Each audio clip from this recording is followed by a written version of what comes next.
प्रिय छात्र छात्राओं, आज की इस क्लास में सेनापति के अगले ऋतु वर्णन शीर्षक के पदसार को हम पढ़ेंगे। इससे पहले हमने सेनापति का श्लेष वर्णन, रामायण वर्णन दोनों पढ़े हैं और अब जो शीर्षक है वो है ऋतु वर्णन।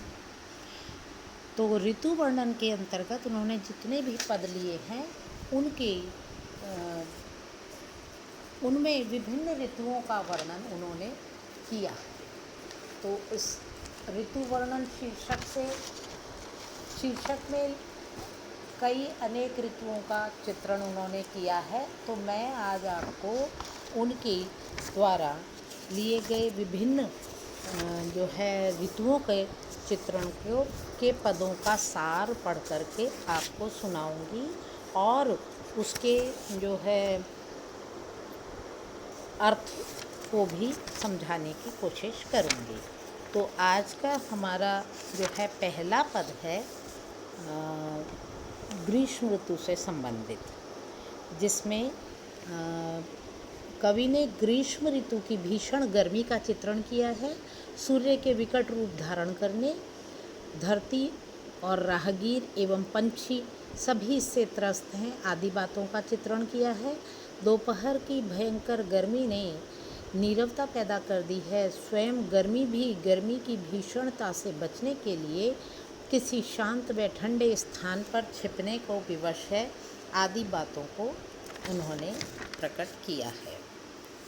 दूसरा पद वर्षा ऋतु से संबंधित है, जिसके जो है पहले पद के शब्द इस प्रकार हैं, दामिनी दमक सुर चाप की चमक। तो इसका अर्थ इस प्रकार है, आकाश में बिजली और इंद्रधनुष दोनों चमक रहे हैं, घटाएं भी छाई हुई हैं, कोयल और मोर मधुर ध्वनि सुना रहे हैं, बरसाती बूंदों से हवा ठंडी हो रही है। नायिका से नायक ने आने को कहा है, ना आने से विरह ज्वर सता रहा है। सावन मानो बरस बरस कर नायिका को काम पीड़ित करके सरस बन पड़ा है।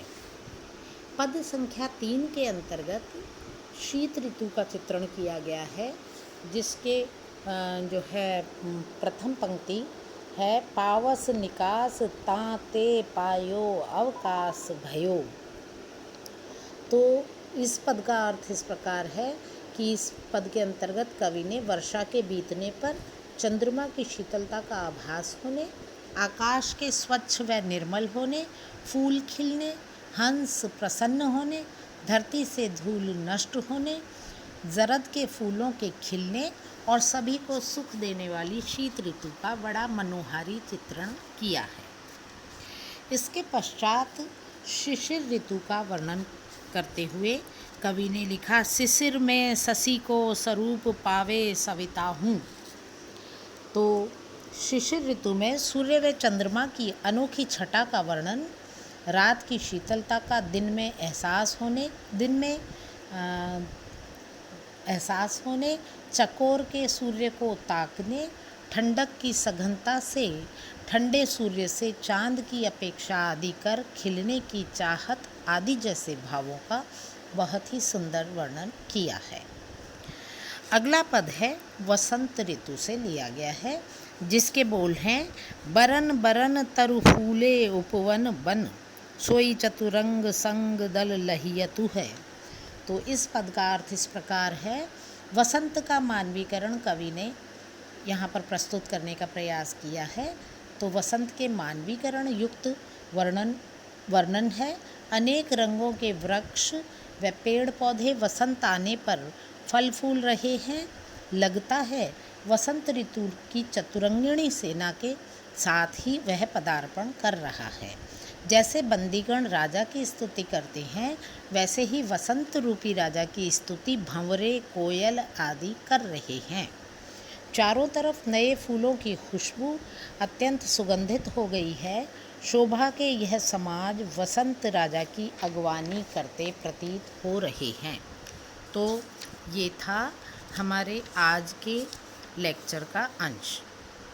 इस लेक्चर में कवि ने ऋतु वर्णन शीर्षक से 5 पदों को लिया है, जिनका पदसार मैंने आपको समझाने का प्रयास किया है उम्मीद है आपको समझ आया होगा।